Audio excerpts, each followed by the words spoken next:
Oke, mungkin untuk di pembahasan pertama gue ini, gue bakal ngebahas 2 minggu lalu gue sempat menghadiri interview di daerah Jakarta Selatan.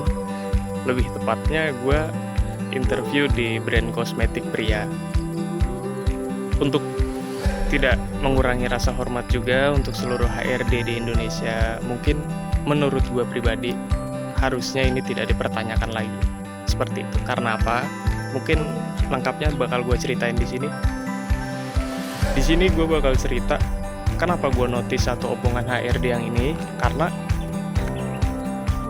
ketika gue interview dengan lantangnya di situ, gue menghadiri mungkin ada perjalanan dari Cilegon ke Jakarta Selatan itu kurang lebih 3 jam 12 menit. Karena gue keberangkatan pakai motor pribadi. Di situ gue mulai diinterview kalau kenapa nggak nyari kerja di daerah Cilegon aja. Seperti itu yang gue notice pertama.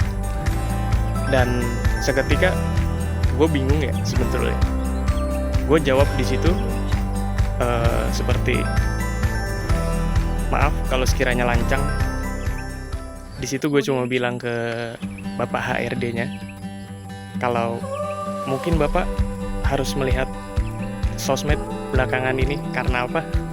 Karena yang Anda ketahui sendiri sekarang hampir 19 juta pengangguran di Indonesia ataupun lebih, gue nggak tahu datanya sekarang berapa, itu belum bekerja dan masih mencari pekerjaan. Di Indonesia sendiri itu lumayan susah ya. Untuk pribadi, kenapa nggak naruh di daerah Cilegon aja? Kalaupun memang ada untuk pekerjaan di daerah Cilegon, mungkin gue nggak bakal lari ke Jakarta Selatan. Untuk apa? Seperti itu loh. Mungkin teman-teman di sini ada yang perspektifnya kontra atau pro atau ya biasa saja gitu kan. Cuma ini untuk pengalaman kalian aja.